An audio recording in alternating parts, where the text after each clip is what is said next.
Over to you, Mr. President, is a call by the Alliance for Change in the row over the passage of the Anti-Money Laundering and Countering the Financing of Terrorism Amendment Bill.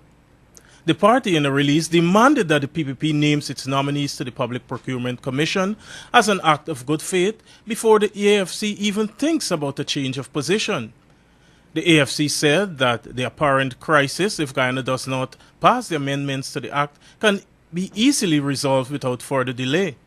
All the president has to do is establish a Public Procurement Commission, which is years overdue, and assent to the two opposition bills he rejected.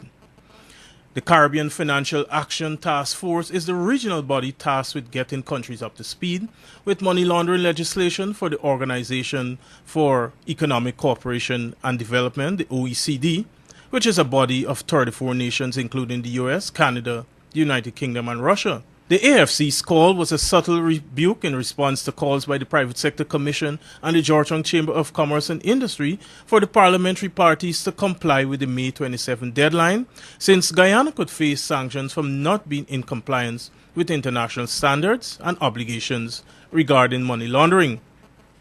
The party said too that it continues to support comprehensive financial reforms in Guyana since they believe that money laundering is a scourge to be eliminated. The AFC also took the organizations to task for not being as vocal in their call for the mandatory constitutional bodies to be set up, and about what the AFC also sees as the assumption of judicial office by the president when he said the bills were unconstitutional. The Alliance for Change said all stakeholders were aware of the need for the amendments to be addressed since 2011. Since then, the party noted Guyana has been cited thrice for minimal progress in implementing the reforms. For Capital News, Roll Collins.